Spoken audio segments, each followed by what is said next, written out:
Welcome back to 21st Century Renaissance Podcast. I am your host, Dr. Michael Opiano. I am joined today by my guest, Rogerio Marques. Rogerio, welcome. Rogerio is a deep student of the classical tradition, really of many classical traditions, many forms of ancient and practical wisdom, and an especially keen writer and thinker in the area of character education. Rogerio is very generous to offer us some time today as we think about this question of the 21st century Renaissance together. Rogerio has also agreed to speak a bit about his new publication, which is a practical guide to living a philosophical life, how to structure some elements of philosophy or into our lives practically and meaningfully in order to live a more prosperous life. So looking forward to speaking to Rogerio about that and both in the sense of how it works and how we can access that. So Rogerio, thanks so much for being with us today. Thanks, Michael. It's great to be here. It's great to have an opportunity to have a conversation with someone so interested in recovering the classics as yourself. And also of using timeless wisdom to reinvent ourselves, to reinvent culture nowadays, and even maybe contribute to a change in direction that will benefit humanity. Yes, well, I hope I can even do even a little bit of that, even if I can contribute to a process like that. I consider it a life well lived, certainly. So, Rogerio, you're someone who's thought quite a bit about the idea of cultural change, of things that can be done perhaps for cultural change, of maybe cultural change for the better. Do you think that society now is undergoing a major cultural change? Do you think, for example, we're undergoing something akin to a 21st century Renaissance?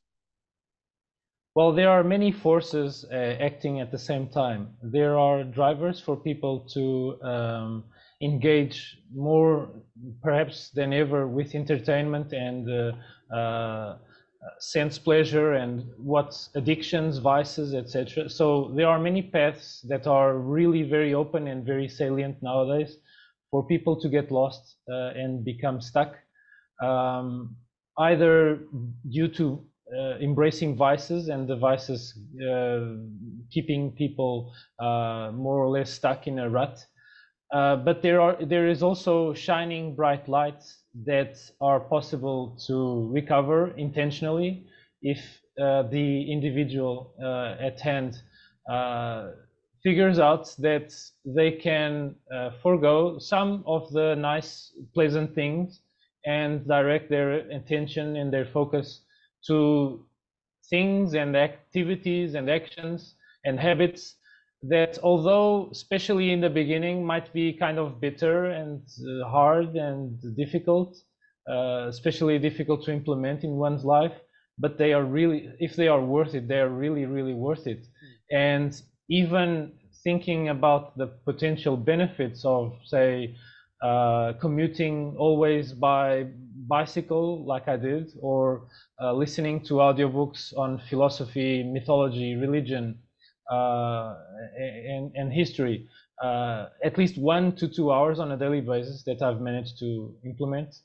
It gave me benefits that I haven't even dreamed about in the beginning when I started it.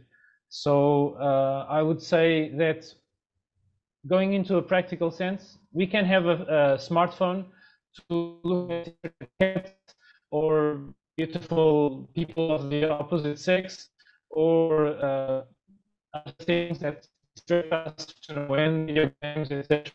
But we can also have a smartphone as an educational guide, as a character development guide. Just to pause right there. There was just I'm sorry to interrupt. There was just you got cut off for a brief moment there. Can you hear me okay? Yeah, I can hear you, but your image has frozen. Oh, interesting. Okay, yeah, you're a little still. You recovered. So maybe you're back as well. yeah. Okay, You're back maybe as the well. connection Okay. had a hiccup. Yeah, so So I was you just were, yeah, go ahead. finishing. Yeah, I was just finishing my point by we can use technology like a smartphone in a way that only distracts us and keeps us entertained and gives us pleasant experiences like games,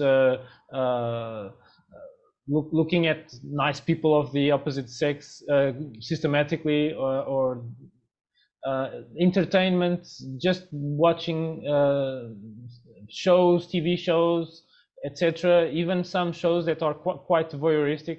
I'm not judging. These things are there, and people can engage with them. But when people engage with entertainment to a point that they forego completely, at least 1 hour a day or 2 hours of investing in their character development, if that does not exist for years on end, that is a tremendous benefit that is not being gained, I would say. And so even the adventure ingredient of discovering new things that will add to our I would say repertoire of wisdom, if we do engage in these things, like I mentioned, philosophy, history, mythology, religion, looking at these pieces of content, these texts that have stood the test of time, which might mean something. It makes a lot of difference. But the thing is, for people to realize that they are constantly making choices, and sometimes they are constantly making systematically an error, which is only choosing what feels good instead of what might feel kind of how should I say, uncomfortable, especially at the beginning, but it will yield so much benefit. Okay. So it sounds like, right, when we think about Renaissance, and when we think specifically about this 21st century Renaissance, you are thinking in terms of a renaissance of perhaps awareness of character, and it sounds like involved in this idea of character for you, involved in this idea of culture perhaps as well, is something like habits and decision making, perhaps values to a certain extent. Why do you think that's something that we should be thinking about in the 21st century? Why is that something that immediately comes to mind for you when you think about this idea of a 21st century Renaissance? Well, one of the things that made me think about values very intensely was my own path, my own professional career. Mm-hmm. I noticed that I was gaining faculties in terms of technical skills and intellect, as my background is in the sciences. I studied biochemistry. Though I always remained curious and interested in fields other than the one I gained training on. I love astronomy, literature, life sciences in general, even mythology and religion, history. So I'm interested in these subjects broadly, and probably since an early age. The thing is, I noticed that there's a trend in populations to turn their backs to institutions and collectives that were providing ready-made, nice to adopt and easy to adopt kind of plug-and-play values. Religions are a big example. That if you read the Bible, the Old Testament that I've been looking at in the past few weeks, you see a sequence of stories that always call attention systematically to, if you overreach, you will fall. If you overreach, the second story again, if you overreach, you will fall. If you try to get out of line, to aspire to be something higher than you are, that you are not, you will fall. So it's kind of like saying again and again and again. So the point gets really driven well, even if it's subconsciously, just by exposure to the stories, from Adam and Eve and their fall from the paradise, Cain and Abel, and Cain tries to do something judgmental that only gods should do, decides who dies. The Tower of Babel, they just tried to reach toward godhood. They fell without any, they fell into confusion and multiple languages. The story of Noah and the ark, people were living completely without any rule, any regulation to their addictions, basically frivolous addictions all over the place, and also they fell. So although I might not claim to be an adherent to any of the religions, not even the one I was born in, which is Roman Catholicism, I can find tremendous value in the texts, the materials that come from the Abrahamic traditions, the Hindu traditions, the Chinese traditions, the Persian traditions, and beyond. There is so much value around there that's fortunately survived to our days, which we should not take for granted. After discovering what has been lost, I just freaked out and realized that, okay, so in school we were kind of wondering when the damn material would end, but that's a bad thing. The material ends because most of it was lost, and maybe we even lost some of the best things.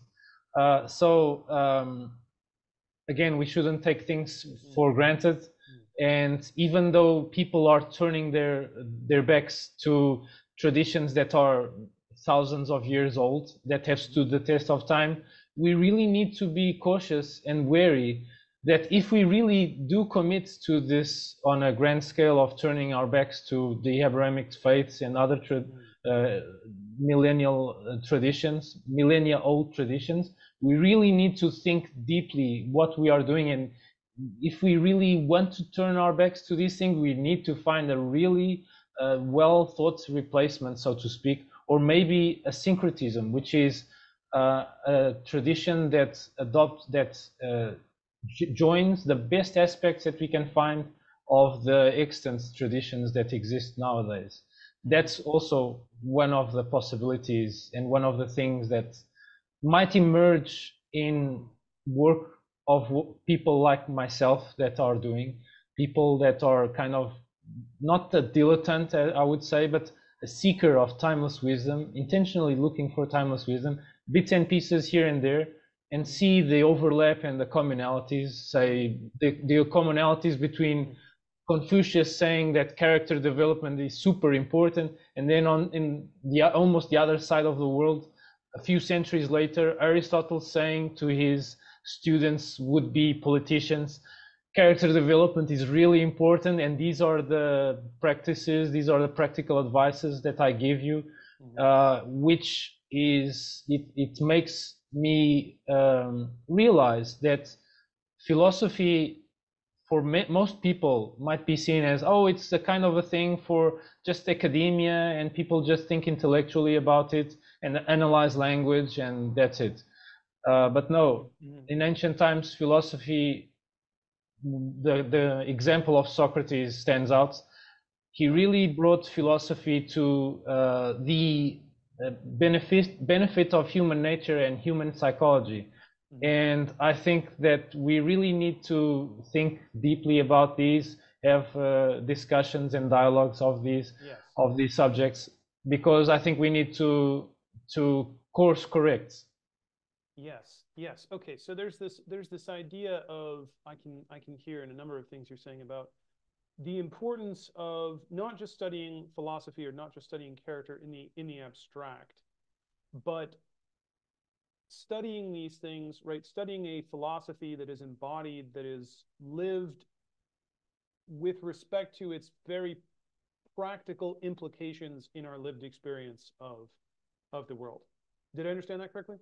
Yeah, exactly. That's one of the things that was a mainstay of Socrates' approach, as we get it from Plato and Xenophon. And yeah. So there are two parts of your last response here that I wanted to come back to. The first one that I'd like to come to is some of your recent reading in the book of Genesis. That's something I've been thinking about especially deeply over the past few years in some of my teaching at a few of the universities that I taught at. And the other is then this question of, I especially think it's interesting the ways in which you connect as well, say, the Confucian literature and ancient Greek philosophy, particularly the practical sort of applied philosophy, and especially moral philosophy. So to come to this question right first of thinking about, say, the 21st century is perhaps this opportunity for reviving a sort of literacy in the biblical corpus and thinking about the practical philosophical implications of these stories, regardless of whether you actually follow Judaism or Christianity, one of the denominations of Christianity, as in a religious sense, that there is a value, there is a practical, there is a lived value with respect to the wisdom perhaps contained in these stories that is lost if literacy of these stories is lost. And I was thinking about this question in particular in two directions. One of them is in the context of this course that I taught at a university in Connecticut called Sacred Heart University. And this course that I taught there, it was called, it was a great books course. It was called The Human Journey, something like that. It's similar. There's a course, it's similar to some of these sort of first year great books programs at universities that sort of focus on reading texts like the Bible as literature and trying to find some of this practical wisdom in the tradition of, say, Greek phronesis, or in the Renaissance tradition of the Studia Humanitatis. So specifically in this practical wisdom tradition that you're speaking about here. And when I would speak to these students in particular about about thinking about these stories and applying them to their lives, right? Not looking at them necessarily as, say, minds for doctrine or say theological discourse, just to kind of be memorized. But thinking about them in terms of, hey, how can you apply this? How can you apply this to their life? It was really surprising to me how, despite the fact that 80% maybe of the students that I taught had been through some form of elementary Catholic formation and had just never been taught this method of saying, like, okay, what do you think this means about your life? Let's take this example that you took here. I think it's a really great example to think about. And I want to know your thoughts on this particular problem, right? We have this idea, I can say at least in the United States, there's an idea of like, okay, you've got to, aim for the stars. You have to shoot as high as you can shoot. You should try to go as high as you can go. Ambition is great, right? Pride is good. You should embody these things. You should be proud of who you are, and you should aim for absolutely as high as you can go. The sky's the limit. That's a good, nothing can go wrong as long as you do that, right? That seems to be a 21st century kind of popular value that's emerged in the United States. And it's interesting to consider, right, these Genesis stories where, as you said, individuals who try to aim absolutely as high as they can in a certain spirit. This is where I think this is different, and I want to know your thoughts on this, right? There is a certain spirit, it seems to me, where we as human beings in the book of Genesis, right, humankind is said to be like God and is called to further God's creation on earth as sort of an emanation of God.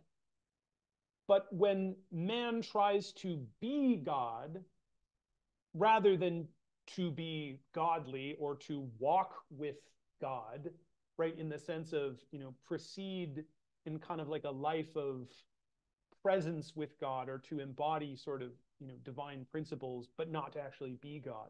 That there's the sort of a tension between these two types of kind of aiming up.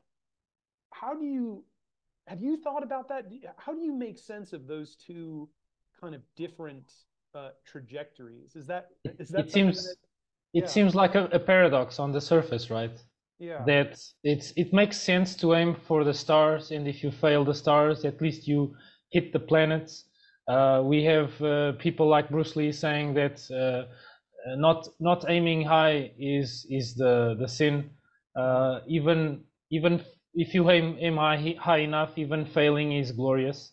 But I would say from the lessons that I've been gaining from the commentaries on human nature, human psychology, from antiquity to more contemporary times, is humans are born with seemingly an endless wellspring of ambition.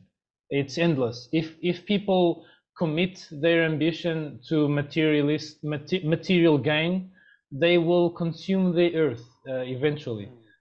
We will eat ourselves into oblivion, so to speak. We can do that. We can consume a finite earth, just like the Rapa Nui of the Easter Island. Someone cut the last tree and they starved to death in that island. What if the earth is also like that island? So if we aim our endless ambition outwardly to the outside world of tables and chairs, like philosophers like to say, and food and animals and plants and whatnot, and all the creeping, crawling creatures of the world, like the verses in Genesis says. If we if we try to consume it all endlessly, we will end up really badly. We will fall.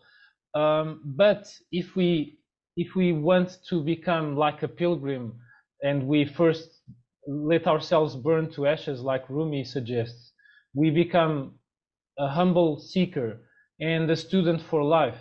And we at least try to never think that we know more than we know. And we always keep reminding ourselves things like the fog of war of ignorance on your part is way bigger and will always be way bigger than the tiny parts that you've explored of the knowledge landscape, of which some of the knowledge is wisdom, and some of it, even a smaller part, is timeless wisdom. And so humility is a given already there, and if you add to that, you are destined to be here for a very short amount of time with a cosmic perspective. It's like a blink of nothing, an endless eternity before our existence, and almost an infinite amount of time after we leave this physical realm, so to speak.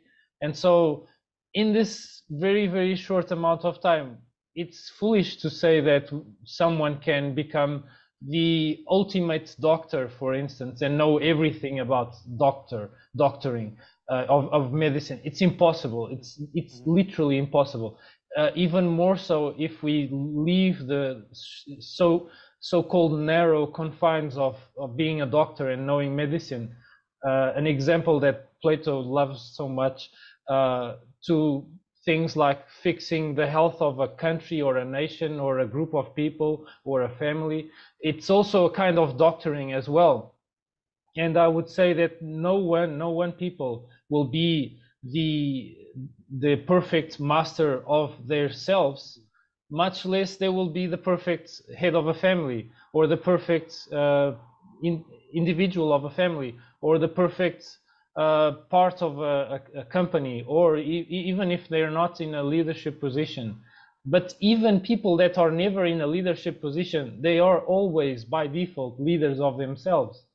And if they do not intentionally drive themselves to excellence in that self-command kind of part of our lives, then we will be losing a lot. And so I would address this question by focusing on character development. And if we can direct our endless ambition to character development without starving like ascetics, of course, we need to keep our bodies running, our health in check, and bills paid, etc. We can't just turn it inside out and just work in our soul, so to speak. But if we at least devote some of the endless ambition we have toward our character development, our self-cultivation, the gaining of self-knowledge, that is so emphasized in the tradition that comes from ancient India, to give an example, that further influenced probably Pythagoras and Platonism as well. And so I think it's really, really important to emphasize that character development is a thing, and people can be ambitious without overstepping to the realm of gods or divinity, where things will happen that are really unpleasant and definitive, maybe, like, for instance, the story, the myth of Icarus, someone that gains an ability to fly ever higher without any end, and this fellow, this young guy that did not have any temperance, so to speak, moderation, he just flew high and high and high without end until he burned to a crisp and fell down to earth. Mm-hmm. And so I think we really need to distinguish between focusing our ambitions in the outside world of stuff and just acquisition of stuff endlessly until we end up with nothing else to eat because we've consumed the earth, or we focus our ambition also inwardly, maybe mostly inwardly, to become better at being human, and also to contribute positively, pro-socially to the world. This is a good point, perhaps, to elaborate a bit on. Now, when you say become, right, to look inwardly and become better at being human, right? I can see that this is an idea that's built into your concept of character development.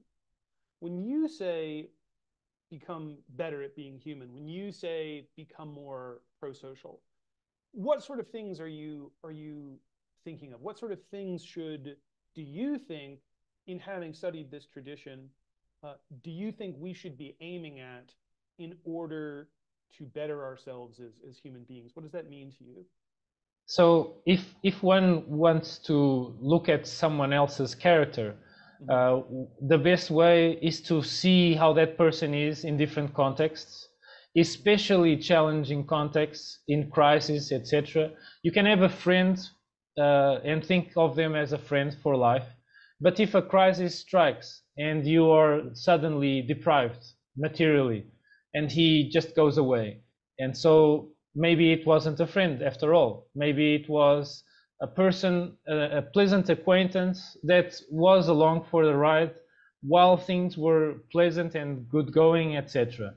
But if you see someone that has such an integrity of values, of morals, that they are consistent even when things are really going critical, there's crisis, and they still keep calm and don't panic, then you probably are in the presence of what the ancient Greeks would call a megalosukos, which is a mega soul. So a person that is calm even despite experiencing fear, like being tossed on a ship in a raging sea. Even though they experience fear, maybe even really intense fear that makes people go white-skinned, still they keep calm and they don't scream and do something foolish. So I would say these are the kinds of tests that from ancient times people would bring up to try to figure out the human psychology of individuals. So this is just merely scratching the surface, but there's more possibilities for also character analysis. Another one is looking at people's how they structure their days. If people dedicate, as I mentioned, at least 1 hour or 2 hours of their days to enriching their selves, enriching their minds, um, with learnings from the best and most wisest people that we can know about. If people actually are engaged in such activities, then it's very, very different than people that are only focusing their lives on keeping the bills paid and food on the table, and also entertainment and sense pleasure. Um, it's very, very different on the long term, these two structures of people's lives. So I would say it would involve both looking at people in different contexts, especially extreme contexts, and also looking at people's people's daily structure, basically. Okay, so I see sort of three kind of pillars there to this idea of bettering oneself, being a better human, or developing one's character. And you let me know if I got this right. Um, so one of them is disinclining from something like purposeless or aimless sense pleasure. It's not necessarily, it seems like you're saying it's not necessarily wrong to experience things that are pleasurable, but to do so, say, in a kind of unnecessary capacity, or to do so at the expense of too much else, is sort of to be avoided. And so a way of bettering oneself is to disincline from an excess of self-pleasure. Did I understand that one correctly? Yeah, exactly. If people engage in something that's pleasant at the expense of something of the self-cultivation aspect of daily lives, then that probably won't be good on the long term. Mm-hmm. Okay. The next one, it seems, is to sort of, in when you talk about this image of kind of being tossed on the raging seas, this makes me think of you know this makes me think of this Greek doctrine of the mean. Yes, so just sort of keeping a sort of balance in your life, being able to keep yourself in balance amid kind of disturbance, chaos, uncertainty, something like that. Did I understand that Yeah, sense correctly? yeah, it's a blend of, I would say, temperance or moderation, uh, Okay. or uh, emotional management, uh, and courage, what we would say courage, the overcoming of fears. Okay. Okay. So, okay, interesting. So it's as much as it is a pursuit of balance, maybe amid an unbalanced world, or within an unbalanced world, maybe it's that balance is achieved through the cultivation of certain virtues, certain of which are balanced in and of themselves, right? So I think, right, Aristotle talks about temperance as being one of those, mean type virtues. Doing the right thing at the right time and the right place in the right amount, and no less and no more, is sort of the ideal of temperance. So okay, so there's this idea of balance, there's this idea of the mean. And the third point you said, um, oh, it escapes me now. Oh, yes. So in structuring your day, right? Making time, perhaps, or an ideal of bettering oneself as a human, is to something like to imbibe wisdom on a regular basis, to be able to structure one's day to create time such that we can learn from people, perhaps, who have.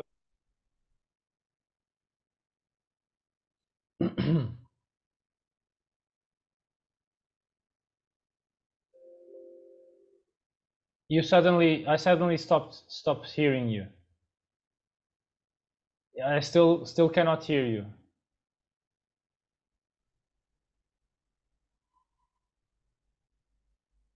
No.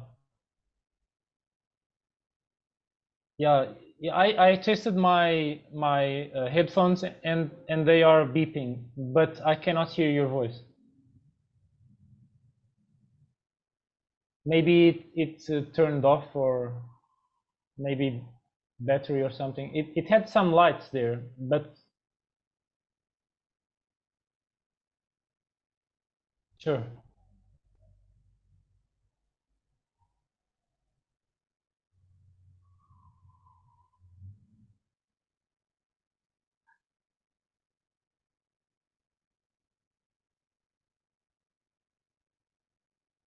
What about now? Oh, okay. We're back. Great. Awesome. Yeah, it looks like that particular one did not charge. Okay, so let me start this point over again. Let's see. It was your third point about structuring one's. Okay. So then your third point here is about sort of structuring your day to allow a chance to gain insight from those who have sort of an enhanced wisdom or experience of life, and allowing that, kind of imbibing that, permitting that maybe to enrich your experience or insight or perception of the world, something like that. Did I understand that correctly? Yeah, exactly. It's very different for someone to argue for human beings have free will, and then they smoke and drink and just watch TV and sit down on the couch all day long after work, and they don't do anything in terms of physical exercise, and then their health declines, and their physical health declines, and probably their mental health isn't doing well either. And they freak out and stress out with the smallest thing. Mm-hmm. By contrast, if you have someone who dedicates some time, some portion of the day to keep their bodies running more or less, to keep their muscles more or less toned, their circulatory system primed and fluid, their nervous system adjusted to calibrated, I would say, to feeling some warmth and coldness, mm-hmm. which the Slavs and the Romans and the Stoics would do. The Romans would do caldarium tepidarium frigidarium, caldarium tepidarium frigidarium in the baths, and this is not just because they thought it was funny. It really recalibrates the senses and the nervous system to not freak out with the smallest change of temperature as we would experience nowadays with the air conditioner. Just, mm-hmm. People being really particular about the half degree of the thing and the temperature of the room, while in contrast, someone who is constantly exposing themselves to the elements, like commuting every day by bicycle to work, because I do it because I can and it's possible, and also experiencing coldness during the commute, and then doing a cold shower, and the cold shower feels warm because of the contrast with the cold weather and etc. Mm-hmm. It really makes a difference. It's kind of like the cold shower in the beginning of the day is the most challenging thing of the day. The other things are peanuts in comparison. I would say that temperance is clearly constructed by a person exposing themselves to regions outside of the zone of comfort. People don't need necessarily to kind of torture themselves, like some Christian saints I think would do, or some cynics would really be over the top, and Hindu ascetics standing on their foot all day long. But people can gradually, little by little, expose themselves to regions outside of their comfort zone and gain temperance. They can gain some courage there.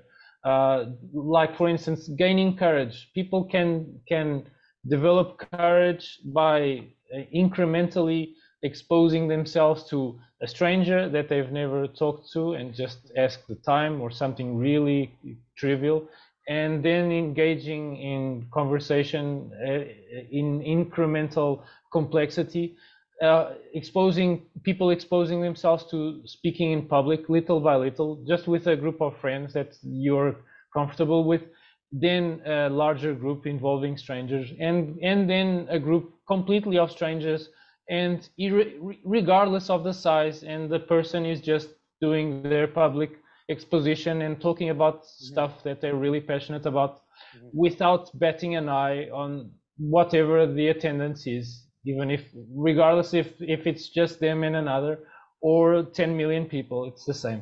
So I would say doing something and doing it repeatedly and with increments of challenge, of intensity, while still being just and kind to oneself, it really goes a long way.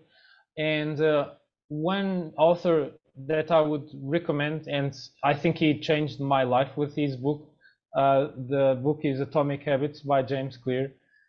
After reading this book, I realized that I was, by commuting by bicycle through the park to work, I realized that my commute is an opportunity that I could further enrich, and I added to the commute by bicycle the listening to audiobooks of philosophy that I could obtain, and thus my phone was the memory space of my phone is now prime real estate just for the philosophy books, and thus I'm interested in having some size for the philosophy books to be there and be the wisdom to be at hand, so to speak. So yeah, I would also add this to the mix of character development. Our habits are really, really important for that. Okay, so part of, what interesting is part of this kind of, right, this third column of maybe structuring one's day and sort of finding something that improves one or broadens one's horizons, perhaps, is this idea of doing things, challenging oneself with what is uncomfortable, even if it's something small, right? Building on small increments of what is uncomfortable as a way to develop some of these virtues. For example, you have endurance, courage, a sort of an ability to maintain one's composure amid dynamic change, something like that. But then additionally, structuring one's day in order to train or entrain one's sort of unconscious mind and unconscious behavior, not just the mind, right? But behavior as well. Being able to sort of condition oneself into behaviors that one does not necessarily need to think about, which carry one to something of a more improved existence. Is there something particular about utilizing unconscious behavior that you find is ideal for improving human character? Have you found that, like, for example, you've taken, like, say, listening to audiobooks, or maybe you've done something with some of these temperature challenges. Is there something unique to utilizing unconscious behavior to develop those things? Is there something inherently better about a human being that can engage in, say, virtuous behaviors unconsciously or habitually? Perhaps if we realize the sense of adventure, kind of like the sense of novelty of little kids opening their presents in Christmas morning, and if we figure out that whatever it is that we want to learn more on, it's really an adventure, even so the sense of adventure will kind of tuck away a bit and overshadow the unpleasantness of doing something new. If the sense of adventure, which I think is to a great extent unconscious, if we figure out that our inner child, so to speak, is being overjoyed by doing something new, instead of freaked out because it's leaving the comfort zone. I think that goes a long way. But I think there needs to be some kind of practice of self-kindness. Most people, after reading on some of the classics, people that focus a lot on commentary on human psychology, like Confucius, Lao Tzu, Rumi, Marcus Aurelius. These people, in some of their writings, they describe the human being as often being kind of like a one-person tyranny. And if people are constantly chastising their own selves for the smallest thing, then they are suppressing their inner might that is, for the most part, I would say, unconscious. While if people intentionally decide to break that cycle of atrocity and instead kind of make friendship with their inner self, that's a bit more of like what we would call a shadow, so to speak, because it's so difficult to find, and it rarely comes to the surface, I would say. Or maybe it needs some encouragement to come to the surface, like the Little Prince of Saint-Exupéry. It needed a plane crash to come to him, so to speak. But if we are constantly being tyrannical on ourselves, I would say it will make things difficult. It will more likely cause despondency and inertia than will drive excitement and sense of adventure and curiosity and what the Japanese would call kaizen, the unrelenting search for excellence, for closeness to excellence, ever closer to excellence. So yeah, I don't think it will ever answer the question completely, because there's so much of human psychology.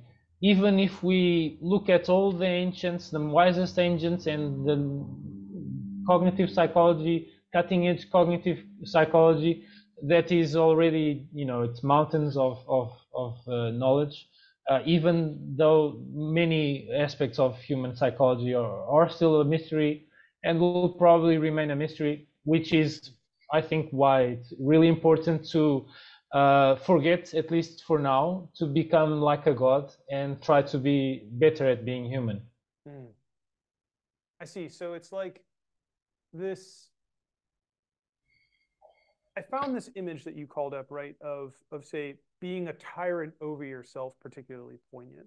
I think there are, over the past few years, I think I reflected in particular over some times in my life where I could definitely point and say, like, okay, in this instance, I was being a tyrant to myself, right? There are I'll give some tangible examples, right? I've had a number of problems with my back, right? I've had a number of back injuries, muscle stuff. I've herniated discs, things like that. I used to be very overweight, and I was sort of I remember at this particular point in my life as kind of an early teenager, right? I had kind of become very tyrannical with trying to undo that state of affairs. Oftentimes, maybe pushing myself too hard, or doing the same thing in school, right? Kind of having focused the wrong way on something perhaps for too long and sort of denied myself the ability to rest or kind of recollect on it, or didn't really listen maybe to the fact that I could organize things by habit regularly, incrementally, allows something like compound interest or exponential growth to occur over a longer period of time, and sort of demanded of myself and of my body and of my, maybe of my whole self, right? More in any given moment than there had been sort of ramp up time for such a result to be able to be delivered. Something like that. So this image in particular really stands out to me. I can relate to it personally, certainly. So there's this idea, say, that by building our character, right? Let's say by training our habits, by finding out what are the sorts of habits that we'd like to cultivate regularly, and sort of building this vision where the performance of them becomes something, maybe almost ritual, but certainly routine, right? That we add, right, kind of a little bit to. We don't necessarily think about it as, discrete amounts or discrete chunks every day, but rather something that by being a continuous process can amount to much more, is essential maybe for this, say, Kaizen principle that you speak of, this relentless pursuit of excellence, that if we want to have a truly relentless pursuit of excellence, which maybe that's what's necessary to reach these highest heights of ambition that we spoke about earlier, of the right sort of ambition, that it's something that needs to develop as a product of the whole self, which means as a product of these sort of unconscious cultivated behaviors, or maybe something that is achieved atop of these kind of cultivated unconscious behaviors. And without those, that sort of level of a sustained pursuit of excellence won't be possible. Did I understand that correctly? Well, the fruits are probably self-emergent. Okay. If we structure our lives without being tyrannical, by practicing self-kindness, or as people from ancient India would say, ahimsa, which is non-violence, harmlessness. So we're trying to minimize harm and conducting our lives fluidly, like the Taoists would advise us to do, without too much rigidity, by letting things flow really naturally, really well, by just nudging things instead of just beating them into shape, while also if we are exercising rituals, and these rituals are really important and essential, and if we are mindful that they are essential and they are there for a reason, unlike people putting up the Christmas tree without knowing why. But if people are every single day dedicating an hour to calming their mind through meditation, reading poetry to feel feelings, and by feeling feelings they gain more insights into themselves, reading philosophy, even journaling, writing their own mind out and feelings out into a page, then the habits, they will become spontaneous for one, but also enacted mindfully, not just on autopilot, I would say. I think that even though there is value just for the habits being completely autopilot, there's also value of kind of catching ourselves in the act and reminding ourselves, this is really important. This has a telos, a purpose. You're doing this because if you do this for a year, you will become like unique in terms of knowledge on this subject, on a really important level, and you can contribute in this knowledge to others. And also the gains will involve things that are completely surprising and unforeseen. Like for instance, when I read Marcus Aurelius several times, I started to realize that his references to Pythagoras, Heraclitus, Hippocrates, Socrates, Plato, and many other people from the people of wisdom from the Hellenistic tradition that he actually knew about, I started to form connections in my mind. So he mentions Pythagoras because the golden verses are really important and they help people structure their days. Oh, so he mentions Plato because he was probably reading his dialogues, and his dialogues have a lot of questions that people will mutter about endlessly after exposing themselves to them, and probably never a definite answer, because that would make people's minds halt screechingly, and things wouldn't happen anymore. And so I would say that realizing the value in what we can implement here in our lives, thinking about the purpose of it all, and so it will be instrumental to avoid doing things in autopilot, which can function, okay, it can do some good, but people in autopilot can end in slippery slopes and end in committing themselves eventually to just things that feel nice and won't add much to character development, might even harm, actually.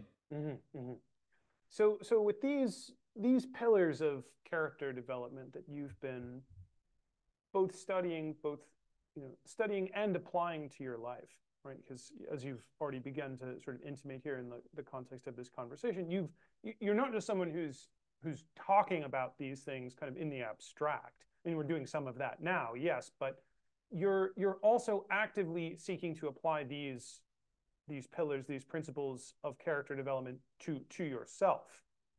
Would you be able to share with us some of the benefits that you yourself have experienced by applying some of this to your own life? Yeah, okay. So I'll try to get at least a few examples. So one of the things that I gained, for instance, from the Stoic tradition, that actually is full of practical mental exercises, like on a daily basis, imagining not to cause panic to yourself, but to kind of give yourself a reality check. If what could go wrong, or what is the worst thing that can happen, and kind of think about it for a bit and accept it. Just, okay, I'm okay with it. If this really nasty bad thing would happen, okay, yeah, so I'm beyond that.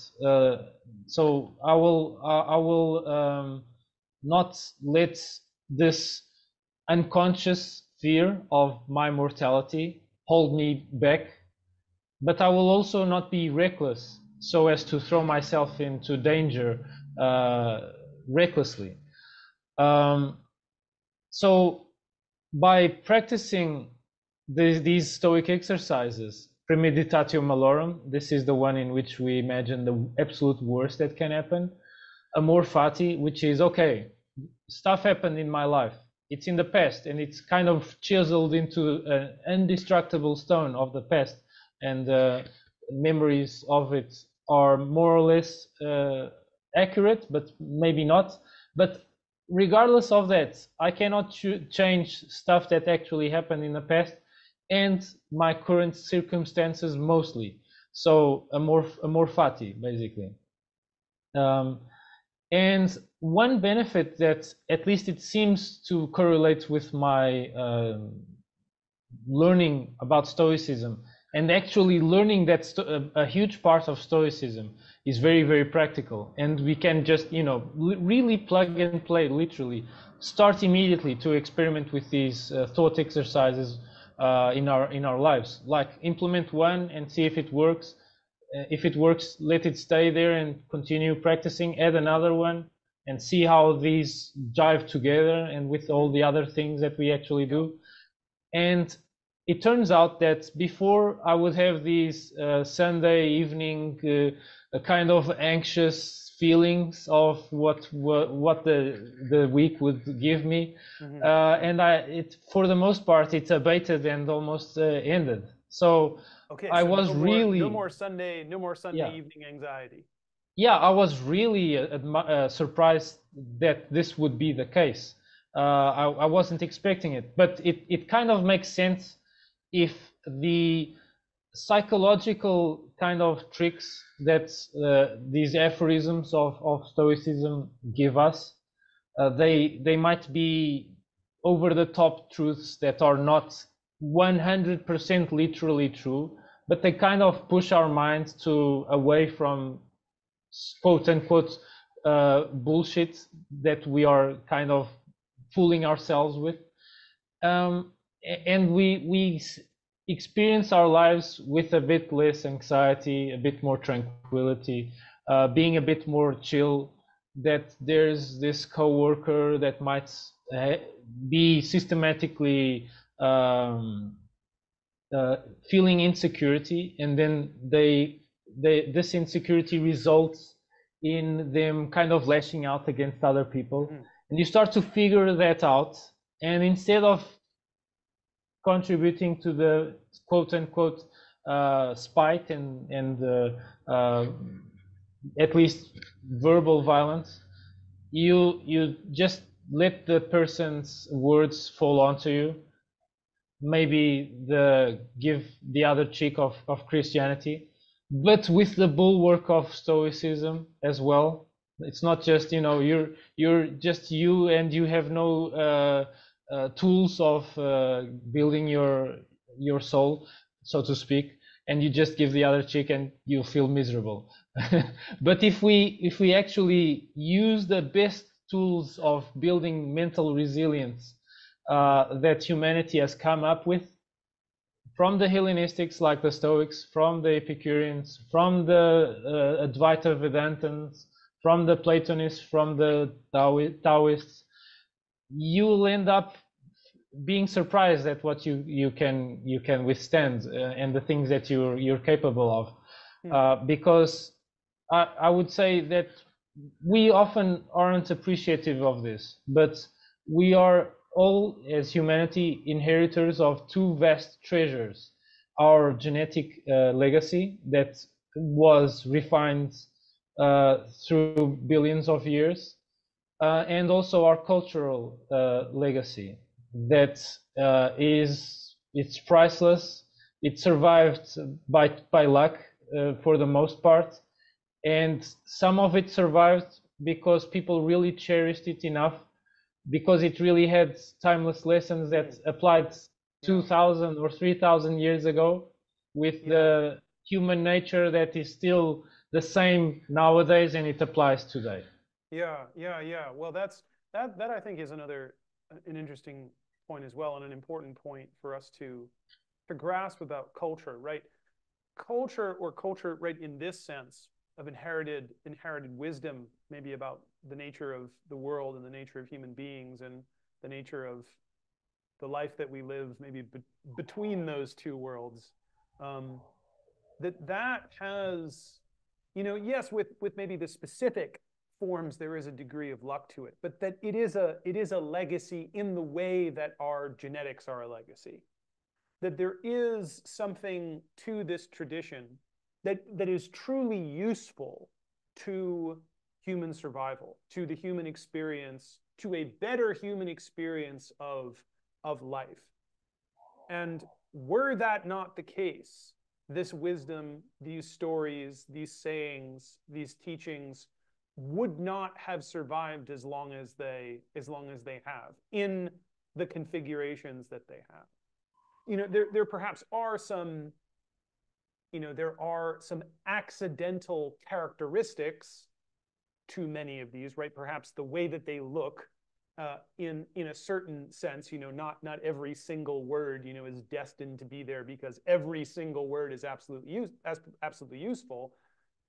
But there is a sort of general form, there is an order, there is a patterning, and there is an intelligibility to, say, Stoic wisdom, or to the Tao, or to Confucius's Analects and the way that they're phrased, to Plato's questions, that is deeply useful and can help human beings experience the world in a better way, just as you said, right?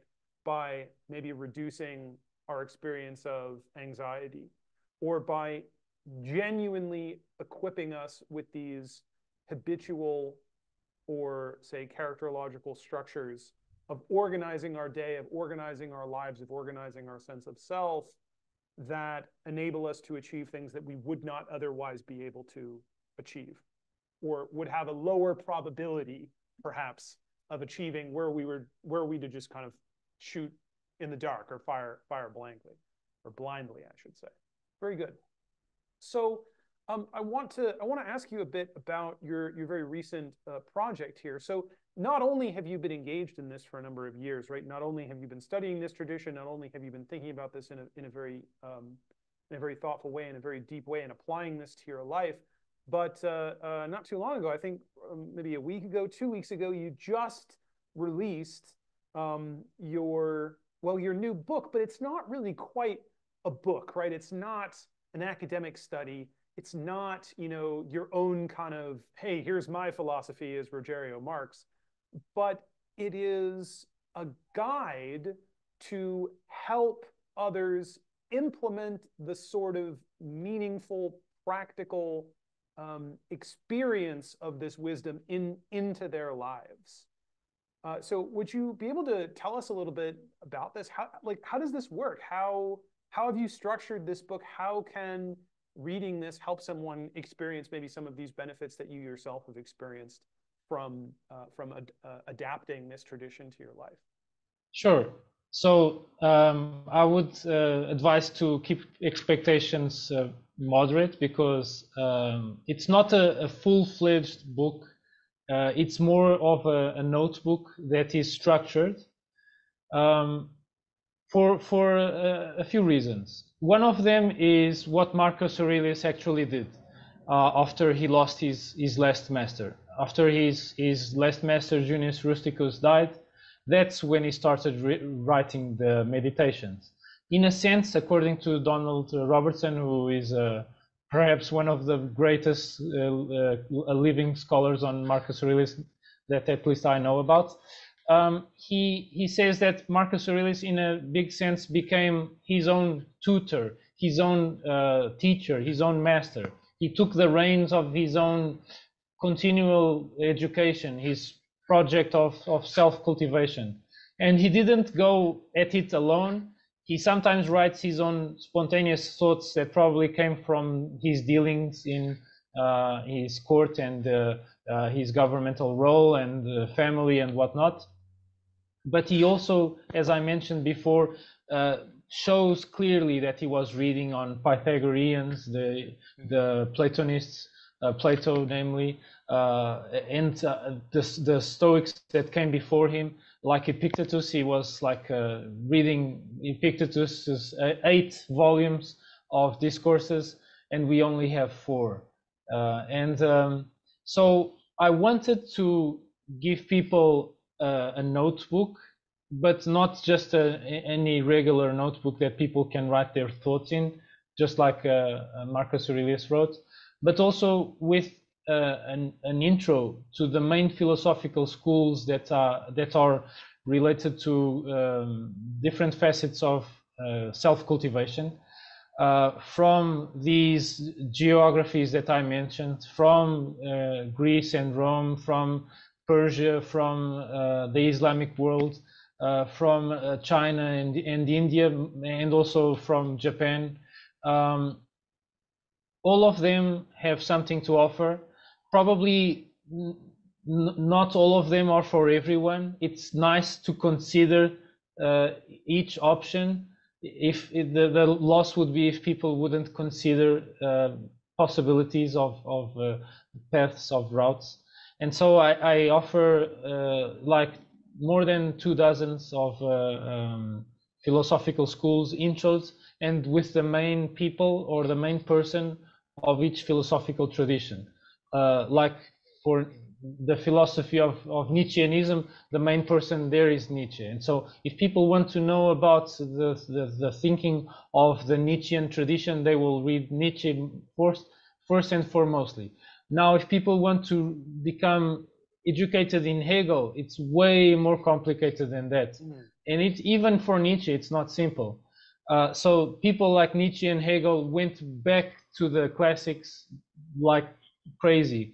They are very, very knowledgeable on ancient Greece, for instance. And if someone would start to read some of Hegel's or Kant's writings with complete ignorance of the ancient Greeks, many thoughts would go over their heads, because they really assumed prior knowledge on their readers. These writings are, for the most part, I would say, esoteric, because they are writings for the circle of students of them, not esoteric in the sense that people throw this word around. Right. Yeah, Being but pointed yeah, inward. but they're pointed inward to their tradition, and to get into that tradition, you really need kind of like passports and documents and whatnot, which are consisting in this prior knowledge of the classics that they also studied. So if you look at a master and you want to learn from him, a good idea is also to learn who he read, who he learned from, and also learn from those guys as well. And so that's why I introduced these philosophical traditions. By no means it's a complete list. And at the end, I also add a reading list with books from and referring these philosophical traditions that I myself am kind of keen of getting my author copy to finally be able to cross them out as I read them, or cross the number of readings that I've done from some of them.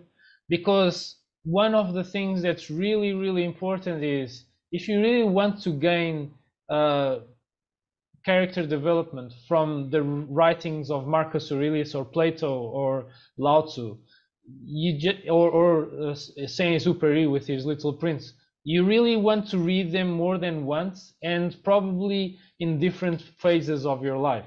Yeah. So things will just unravel in a completely surprising and different way that you probably wouldn't even anticipate. And sometimes, because you read Marcus Aurelius again after having read Homer, the passages that he quotes Homer are completely different to you now and have a completely added dimension. And so this is kind of the spirit of where I was aiming at with this book or notebook that I call my philosophical journal. Interesting. Okay, so it's very interesting. There are a number of different components to this, it seems. So on the one hand, you have, so as I understand, it's around 200, 250 pages of this notebook. And so so there is space for you as the reader slash meditator to write in it. Yes. Yeah. Right. So you sort of, so like if I were to use this notebook, I would go through these pages. There'd be this sort of apparatus that would perhaps induce me to think about some element of a particular philosophical tradition, some question, some small consideration, and then to use that as, right, this kind of induction into a sort of meditation within the space of this book, in so kind of following in the footsteps of, as a chief exemplar, Marcus Aurelius. And then tacked onto this, or maybe as a part of this, is a kind of a sort of index, right? A sort of like hyperlink of titles that on the one hand functions as a reading list, but it's not just a reading list of, okay, if you like this, you'll like this. And here are the books that I've read and I think these are cool. Not just that, right? It's not a reading list of I like books and here they are. But specifically, these books on this list are cultivated such that their content, their allusions, their references, the way they are constructed builds or is progressively revealed. The character of each individual work on the list is progressively revealed the more readings you do from titles that are on that specific list.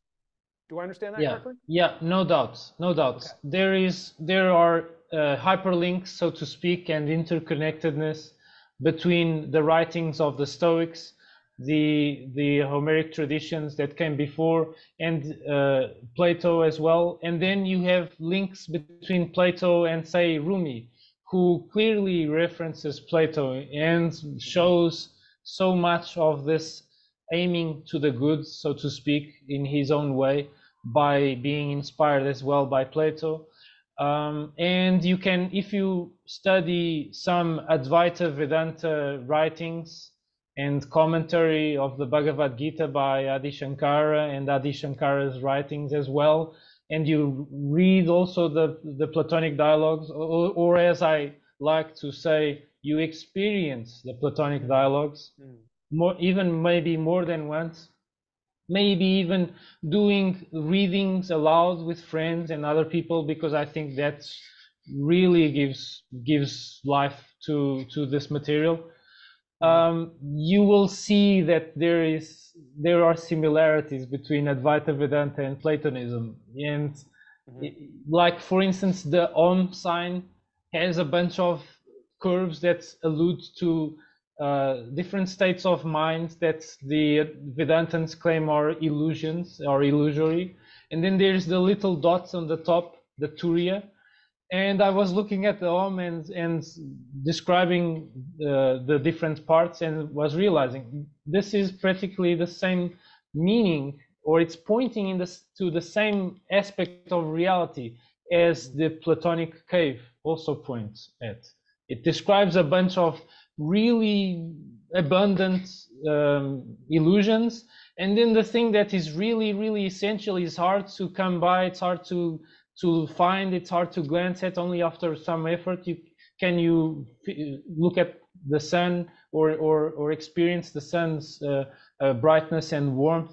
The same thing for the Turiya. So by looking at different traditions and seeing their similarities, even though maybe their similarities are explainable by basically they're trying to comment the same reality, literally, because whatever philosophy we philosophize, whatever way we argue, and whatever discussions we discuss, however moderately or ardently reality is, it just is. It will, it will patiently remain as it is, regardless of our earnestness in investigation, or our fanatic adherence to dogma that ends all thought and just makes us execute lines of code endlessly. That the reality is there, and if people look at the different traditions beyond just the kind of post-its that people get on social media and broadcast media, of people getting the idea that Stoicism is just about suppression of emotions, and instead Stoicism is a vast and rich tradition with many practical thought exercises that people can actually implement, and even though they still feel feelings as a human being, they can transform those feelings into something productive and pro-social, instead of getting all inflamed and all worked up or something like that. Also, people talk about the cynics and just strawman them. They say people are being cynic, and they use this word back and forth, cynics. And the true cynics are people that aren't just, as they say, thinking that other people are just acting in bad faith systematically. The real cynics, Antisthenes, Diogenes, Crates, Hipparchia, these people were, from where I stand, like superhumans. They tolerated a hardship without batting an eye. They were called upon by their other citizens to resolve conflicts, resolve arguments, discussions. They were valuable. They were ornaments in their societies, and above all, they praised virtue. And so one of the things that I was also trying to tackle with this book is to give a certain antidote for people to realize that the face of these traditions that they get from popular media and the popular notions, they are mostly wrong. They are mostly pointing in the wrong direction, and they are also really simplistic for another. Like when people think that yoga is just a bunch of people, mostly girls, with really tight pants doing postures. And behind the tradition of yoga is things like the Yoga Sutra, that gives people a tour de force on human psychology, on life habits that really help people remain and achieve higher levels of tranquility and health, physical health, so that they can be more effective at what they want to do, and better persons characterologically as well. And so I also wanted to address this. And just one other thing that I almost forgot is I also introduced a bunch of thought exercises as well in true Hellenistic fashion, with some of the exercises that we can gain from Socrates, the Stoics, and others. And yeah, well, I'll leave it at that.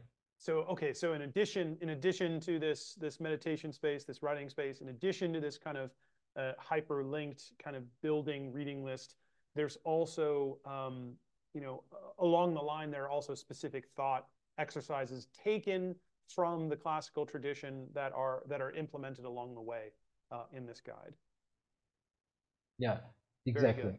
Very good. Excellent. So if you watching and listening, if you are interested perhaps in applying some of this wisdom to your life, if you're interested in getting started investigating these classical philosophical traditions, not only the wisdom of the West, not only of Hellenistic and Roman wisdom, but of the Indian tradition and of Far Eastern traditions from China, Japan, I think as well. Some Japanese wisdom is in there. This could be your first foray into philosophy in a structured way, and in a way that allows you to practically apply it to your life. So this is the title once again is my philosophical journal. My philosophical journal. So my philosophical journal is available now. It's available on Amazon, I know. Yeah, Amazon, exactly. And that's available internationally. Yeah, internationally. Yeah. Excellent. So my philosophical journal is available on Amazon in it's in paperback, or it's a hardcover. I opted for a hardcover because it would be a book that if people really use it, it will need to stand a bit the test of time. Okay. So it has a physical copy. Is there a digital version as well? So for now, I decided to keep it only physical because of the note-taking journaling aspect of it. Okay. But who knows? It might evolve in more digital, I should say, reincarnations. Yes. Yeah. Well, it makes sense. It makes sense to have it as a physical copy, in the sense that okay, this is meant to induce this kind of meditative experience of journaling. If you're trying to recreate a similar experience to that which Marcus Aurelius had, for example, it wouldn't involve a keyboard with the ability to kind of switch back and forth between the meditation and Twitter. So as wonderfully convenient as that is, right? I could imagine that taking away from a part of the process. So yes, it's available now on Amazon. There's going to be a link below in the description if you'd like to follow and support Rogerio. He posts quite frequently on Twitter. He holds a number of live sessions. You can hop in and do some real-time discussing of some of these texts with him on a regular basis. Rogerio, thank you so much for being with us. Thank you for speaking with us, and thank you so much for contributing to this 21st century Renaissance with a practical publication of your own, and for inspiring us to pursue some of that practical wisdom ourselves. Thank you so much, Michael. It's a joy and for this opportunity and conversation with you, as always. Likewise, Rogerio. We'll look forward to having you back on the show at some point in the future. Take care, everyone. Thank you.